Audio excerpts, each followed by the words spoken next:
This is more information on the post that I put on Facebook this morning, which reads, It is very difficult, if not impossible, to let go of a resentment, which is anger, blame, when we believe someone hurt us or intentionally harmed us.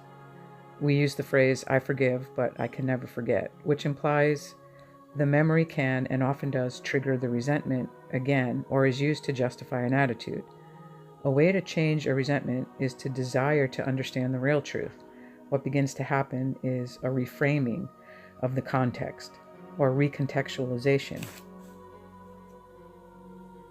The story begins to change. When the story changes, there is nothing to forgive, and the new information replaces the memory so that the forgetting is automatic, or there's no trigger because there's no memory, there's no story as the way it used to be. And why would we ever force ourselves to try to forgive something we can never forget, only to relive it over and over? Whether a resentment is hurting another or they are hurting, it can't really be known for certain. What can be known for certain is that we are hurting or I am hurting. We or I am feeling pain. There are times in meditation, if one does meditate, that quieting the mind can be helpful. And there are other times when listening to the mind. Well, why is that? The mind is telling me the story that it believes. Have I ever really listened, or have I only reacted? Listening to my own story can give me insights on what beliefs I am really holding that are causing me pain. So let's jump into some examples of how to unravel a resentment. To want to know the real truth is like opening a window for more air. One begins to open instead of being closed, wanting the real truth and openness to hear it. This works on all resentments, so I will include a minor offense and a major one. Okay, my coworker is rude and mean and is constantly belittling and sarcastic. I can't stand even looking at her. She can't mind her own business. A question that I often would ask myself is, what does that have to do with me? What does that have to do with me? What does that have to do with me? What does that have to do with me? Those are her qualities. What does that have to do with me? By asking the question, I am open to hear the answer. Why am I in her business? I am in her business? Yes. How am I in her business? I am wanting her to stop being rude and mean, belittling and sarcastic. Yes, that's true. Whose business is it? Hers, but I'm making it my business. Yes, I'm making it my business. I see that. Why is she rude and mean? Perhaps she doesn't know what's her business or another's business. Like me? Yes, I see that. So we are both in each other's business? Yes. She is in pain? Possibly. I know it's painful for me, being in another's business. When people do not know they are in another's business, how do they react? Well, rude, sarcastic, belittling. I know I can't even stand to look at her. What would be my advice to her? Mind your own business. Well, can I heed my own advice? After all, I think it's great advice. Do I want her to go first? No, not really. I want to get out of this pain. What does that have to do with me? Well, I just learned that being in another's business and wanting them to change is painful. So you're both doing it, so you're both in pain? Yes, that's true. People in pain are rude, sarcastic, and belittling, and they can't even stand looking at each other. That's true. Well, my new story, or my new framed understanding, is that she was not doing it to me. She does not even know, possibly, that she is out of her own business. I thought I was out of mine, but that wasn't true. So how can people mind their own business when they don't even know that they've jumped out of their business into another? Well, the answer is they can't. And when that's realized, there is no resentment. There's nothing to forgive, nothing to remember, except me wanting her to do something I wasn't even aware I was doing. And that is true forgiveness. Not only forgiveness, but compassion, because I understand why she couldn't stop, because I couldn't either, because I really thought she was in my business when I in fact was in hers. So we were both in each other's. It's really a powerful story changer or perception changer, that when we're open to change the way we look at something, the things we look at change. So she begins to change, we begin to be like each other. And then there isn't this resentment or hatred that comes out of me that I can't even stand to look at her. Okay, let's move on to, here's a big one. This is a major one. He or she cheated on me. He broke my heart. He promised to love only me.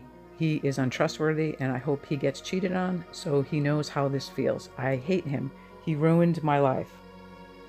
I am so sick and tired of thinking about this guy. I'm dying here. What does that have to do with me? What does that have to do with me? What does that have to do with me? What does him falling in love with another have to do with me? What is the truth? He lied. What does that have to do with me? What does that have to do with me? He lied to me. I feel like a fool. I didn't know. I didn't know. I didn't know because he never told me. How could I know if he never told me? That's true. Does him falling in love mean I am unlovable? Does it really mean I'm unlovable? Does it really mean I am unlovable? No. Is falling in love a crime? No. Is lying a crime? Why do people lie? They lie because they do not have the courage to speak their truth, or because there are repercussions for telling the truth. What does someone else lying have to do with me? People should tell the truth. Well, do they? Not always. Do I? Not always. But I had good reasons for lying. Well, maybe he did too. Do I really want to be with someone who loves another? No. Well, why? Well, it's not fair to me. Knowing that he is with me but wants to be with her, he promised to love me. Are you loving him? Hell no. I'm not loving him. Did you promise? Yes. Did he do this to you? No. He did this for him. If he did this for him, then he couldn't have done it to me. Well, that's true. Have you ever loved or wanted another but never said anything? Yes. To say it isn't loving. Well, now you know why he never told you. Yes. Are we only supposed to love one person? This is a big topic right here, but I'm just going to touch briefly on it. What is the truth? I don't think it's true. Even the one person we are supposed to love can turn to hate. We can't even do that right. Can I love him even if he loves another? I don't know, but I'm open to find out. And without him in my life or in my past, and without this experience, I would never even be open to find out. I do know that I have loved many already in many different ways. I also know that love feels better than hate. It's impossible to love when one is hating. My hate is what I hate. It's not really practical for us to undo all of our resentments. And sometimes we don't even know we have them. We just have an attitude, but we haven't really investigated the beliefs behind it. But this does work. And with an openness to have an understanding, we start to see things differently. And when we start to see things differently, resentments can't live in us for very long. Whether it takes days, weeks, months, even years, we are always feeling the pain of our own resentment.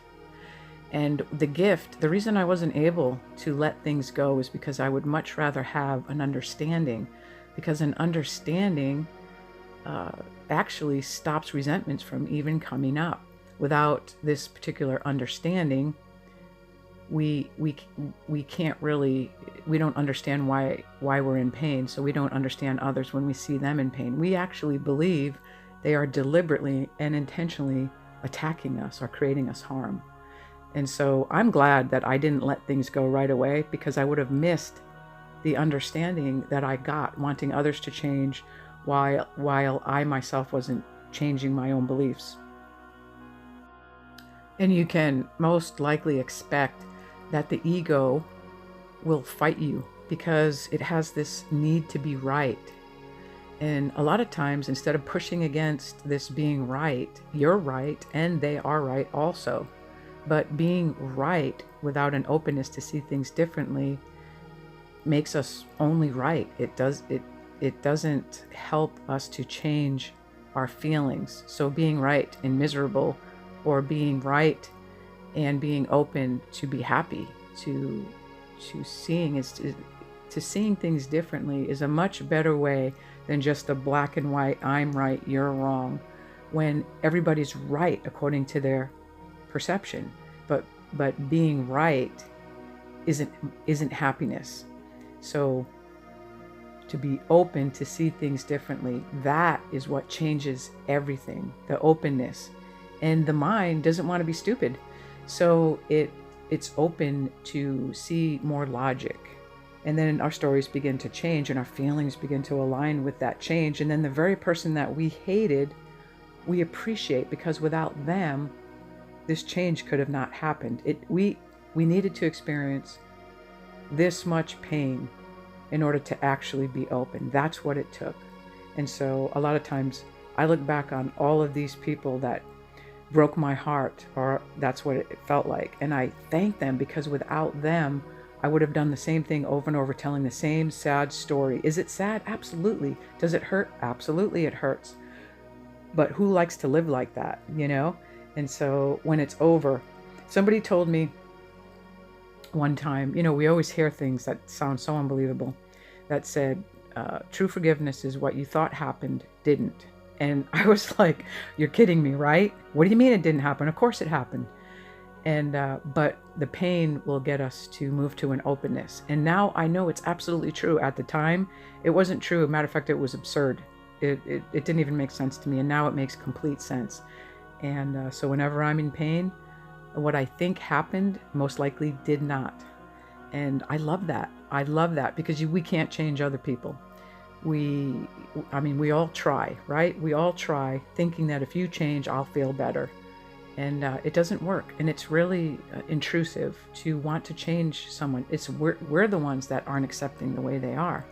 So to change how we see them is everything. Anyway, I wish you the best in your resentments. I know how painful it is, and I wanted to make this video to give examples of more clarity of how the mind finds its own answers. And sometimes we're just prompted. Sometimes when I'm working with someone, I will push a question, and by asking a question or pushing a question at them, they are able to hear their own answers. And that's empowering. So peace to you.